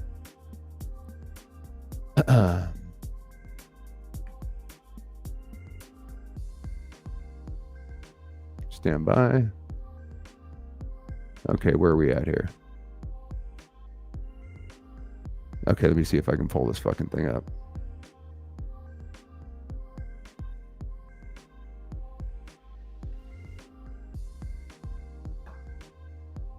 Okay, this is called Rise TV, and like I said, if you guys want to hang out with us and while we do a live interview, it'll be nice because I haven't done one for a while, and I could just kick back and just talk about my Scientology experience, and I think we're going to talk about other things that jump off of that, and it'll be cool not to have to be so focused on presentations and take a break to fucking just talk to a really cool person. So let me just show you that real quick. He did this really cool little clip that he edited together, and it just looks really cool. Okay, there it is. Let me remove myself.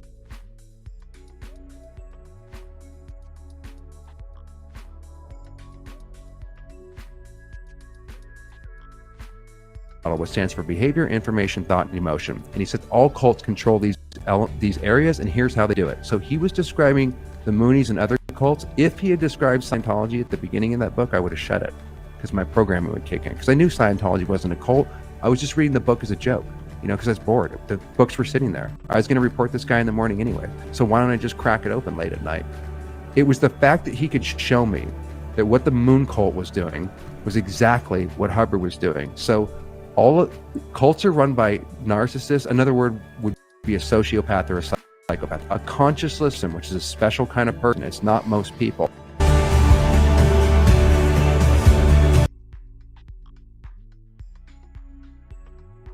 Let me pull myself back up here.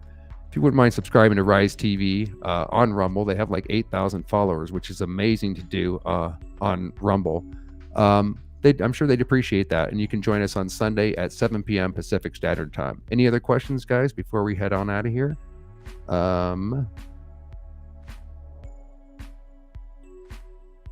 Do you got to pay? Do you got to pay for what, Don? Maybe you guys are just talking in the chat. Thanks, Pitbird, and I appreciate you guys hanging out with us. And let me just try this chat overlay one more time. Okay, it actually, I think it rebooted itself.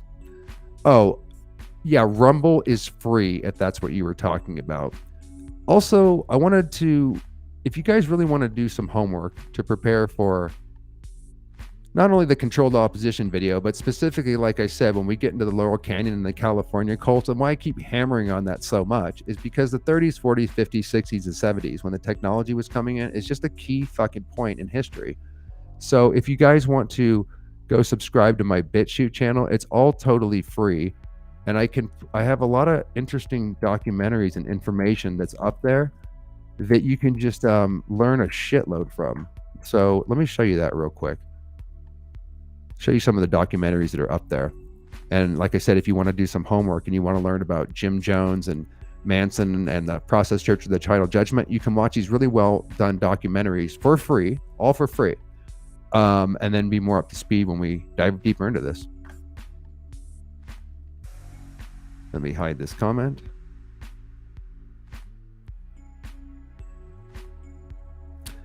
Yeah, Kelly. Jason Doring. I adore Jason Doring. I hope he leaves someday. My friend, he's never getting out of there. I mean, his family is so second generation Scientologist. Like he has, let me pull myself up here. He has two twin brothers and two twin sisters, and they were all kind of in acting at one point. He has a mother and father that are so hardcore in Scientology. All of his siblings are. And he was my best friend for a few years. Me, him, and Nick Lashaway, R.I.P., would hang out all the time. And as I mentioned in one of the videos, we'd snicker at Jason because, man, even though I was a by-the-book Scientologist, like 100%, no drugs, just eating up the tech and really into this shit, keeping my ethics in and everything, Jason was like 100 times more hardcore than I was. So me and Nick would just kind of joke about it behind his back. But he was a very, like Tom Cruise, very able. He used to work on staff, and he signed a staff contract while he was shooting Veronica Mars in San Diego. Very interesting man, but the chance of him leaving are very, very slim. I hope he does too, Kelly. If he does, man, I would be here for him and anybody else that leaves. But it would be a miracle if he was able to break out of that. I know he's not happy. We had a conversation one night, which I talked about in one of the videos, where he's just trapped, man. He believes in it, but he's not happy with his overall life, I felt, despite the productivity and everything and being married and all that. He just doesn't know what the problem is. And if he ever susses it, man, I wouldn't want to be in his position, because that would be going up against his family, which are super hardcore Scientologists, and everything he's ever believed in strongly for his whole life. It's really fucking sad. Oh, thanks for dropping the link on the BitChute channel, Goldie. And like I said, there'll be a link in the description box for that. So back to that, and then we'll end off. Thanks for joining us, guys. It's cool hanging out with you guys kind of in the late night. So let me share this.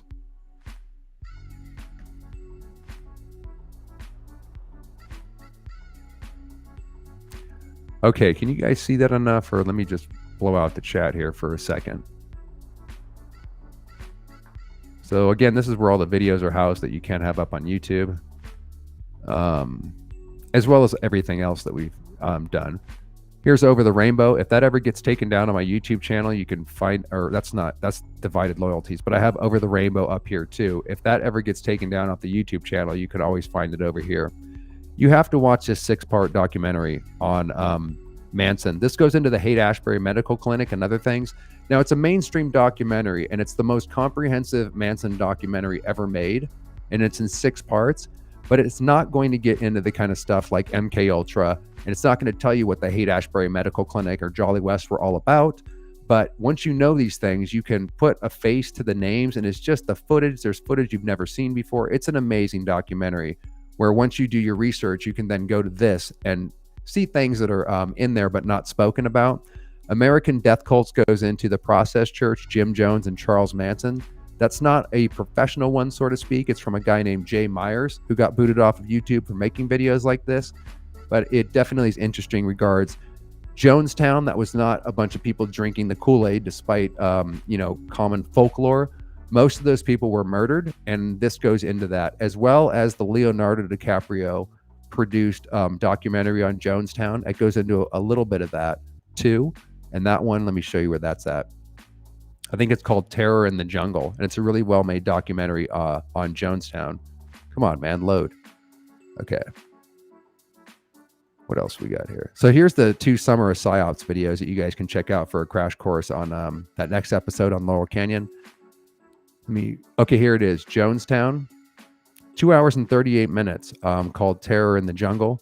And that was produced by Leonardo DiCaprio. Again, high quality documentary that goes into breaking some of the myths of the Jonestown cult, and also how these all connect, my friends. Like,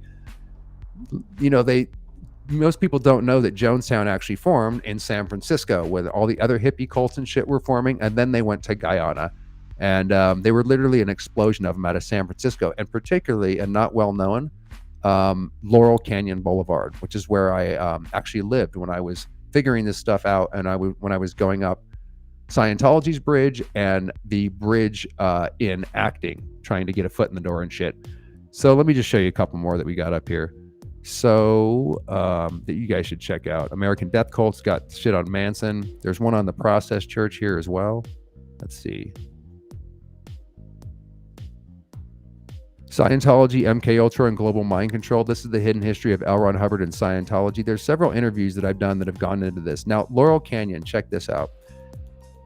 Again, you're not going to learn any of what was really going on with Laurel Canyon, because this is a mainstream documentary.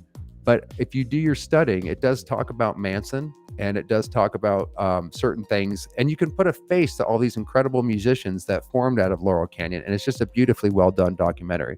In fact, I'll show you a couple minutes of it. We won't get copyrighted claim if I just show you a quick minute of it, but it's a beautiful film if you haven't seen it yet.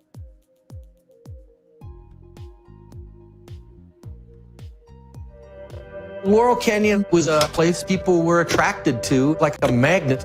It was a very small community of musicians and long-haired weirdos. We were at the very center of this beautiful bubble of creativity and friendship. The Byrds, Neil Young, the Monkees, Crosby, Stills and Nash, the Doors, Jackson Browne, Linda Ronstadt, the Eagles, and Mamas and Papas. Cue the tape. Joni Mitchell sat on the grass with a guitar. David Crosby was sharp. Eric Clapton sat there. I heard Dylan showed up. There was a that exploded.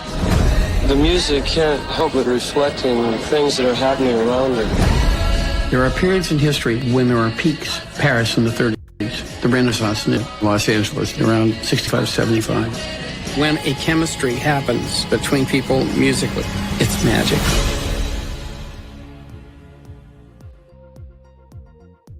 Okay, so there you go with a little bit of preview of Laurel Canyon, and I won't bore you to death. We'll roll out of here, but I just wanted to show you some other documentaries worth checking out, part of your homework. Let's see what else we got here.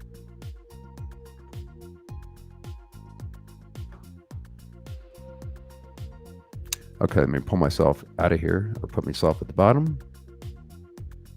Carrying on. Oh, The Clown and the Candyman. This is on John Wayne Gacy, and this shows how John Wayne Gacy was basically the fall guy in a pedophile ring that he was a part of, which was headed by Dean Corll. You have to watch this. It's, let's see, it's like 3 hours that goes into a much deeper version of John Wayne Gacy. And let's see if I wonder if I have the other Gacy one too, because there's a hell of a lot more going on with that one. And the serial killers in general out of that area also tie in.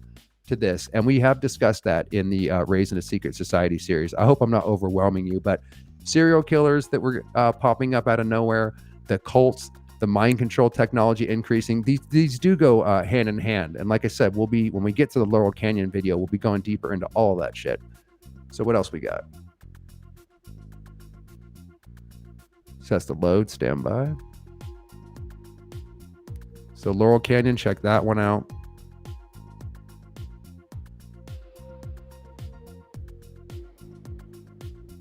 Over the Rainbow. Like I said, if it ever goes down, you have it right here. I'm going to talk about that Over the Rainbow video, not here, but there's a lot to say about it in the Controlled Opposition video part 2. That won't be too long, guys. I'm just juggling like multiple angles of hitting Scientology. I haven't forgotten about it. It's just like a lot of shit kicked off when that first part came out, and I've just been trying to come up for air. BTK, Confession of a Serial Killer, that ties in. If you want to see the book Program to Kill, put to a 15-minute little documentary that I made, that'll give you some more insight as to how the serial killers, some of them are MK Ultra program victims that then become serial killers. Now, John Wayne Gacy, this is 5-hour documentary that will blow your fucking mind, especially towards the end.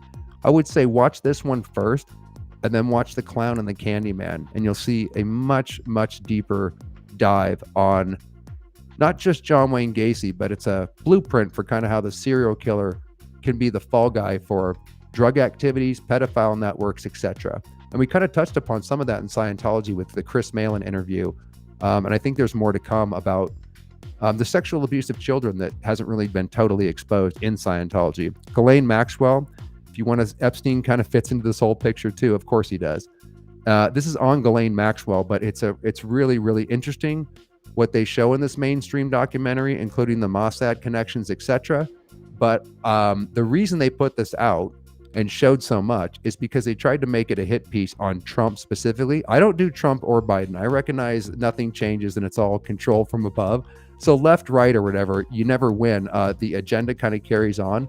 So I don't get into arguments about, I've never even registered to vote, but I'm just saying this was a hit piece on Trump. So I took all that shit out. I took out the propaganda on when someone would expose or say some damning information in this video from some of the whistleblowers, they would immediately cut to QAnon or the lizard people or anything to try to discredit the information that's actually in here. But I took all that out, so hopefully it flows better. And what else do we have here?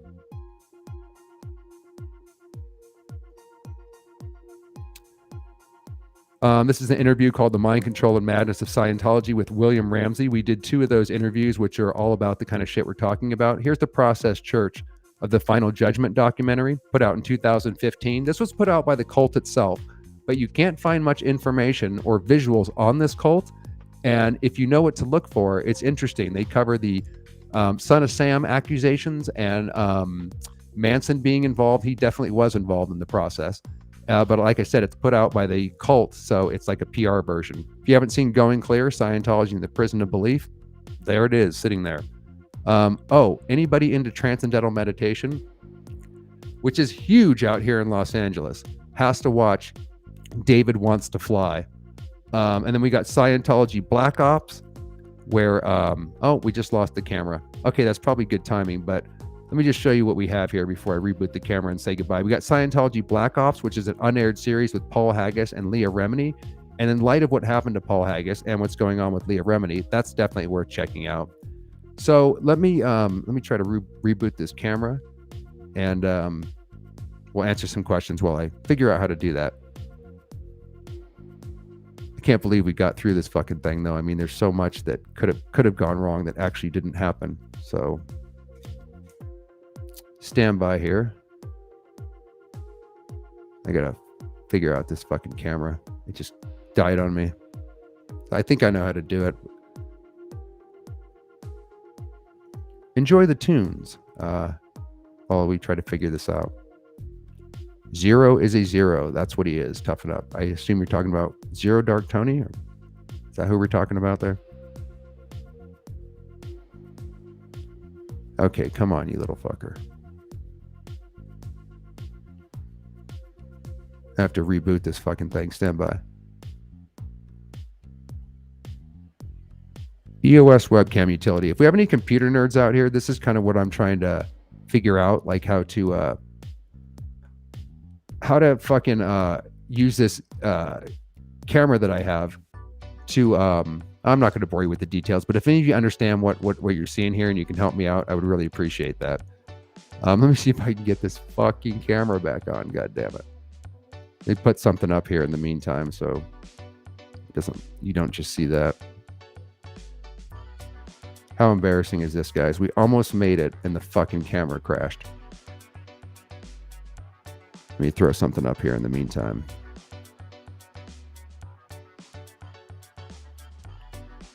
Well, let's go back to the BitChute channel. Okay, let me load this thing up again. Stand by. Like I said, my friends, we got to try this somehow, and what better way to do it than to look like a complete jackass who has no idea what he's doing. All right, let's just share that for the meantime. I don't think I can get this fucking camera to come back on. God damn it. Well, who cares? I'll just answer some questions here and we'll head out of here. So, I swear to God, guys, the more we talk about this guy, I feel like the more, I think he's fading away, but you know, this guy's so ridiculous. I didn't know much about him when I had him on. You know, I gave him the floor. We're talking about Zero Dark Tony. But I don't know. I haven't followed him in a couple weeks, so I don't know what the hell's going on with that guy. Okay, we have some advice here. Turn your camera off and on again. Yeah, I did that. It's kind of complex, my man. Like, I kind of know how to do it, but it's not really working right now. I have to load up this EOS web. What I'm doing is throwing the DSLR camera, which is not a mirrorless camera, through a software called EOS webcam, which allows you supposedly to use your camera, but it's not as, you know, the main camera, but it's not reloading for some reason. So let's see here. Come on, man. God damn it. Do I have to, let's see. Like I said, I'll figure that out later. At least we made it this far.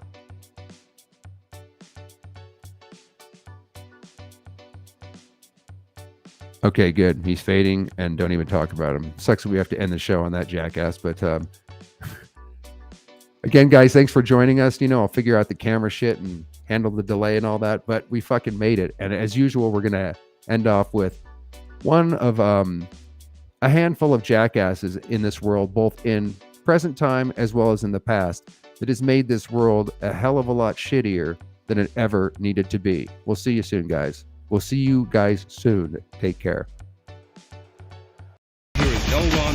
And you find in each and every case, you're finding the phenomenon of entities, communications, spaceships, other planets, locations, beingness in other states, and all of this, and you find this to be a consistent condition. You have fulfilled this definition of the mesh universe.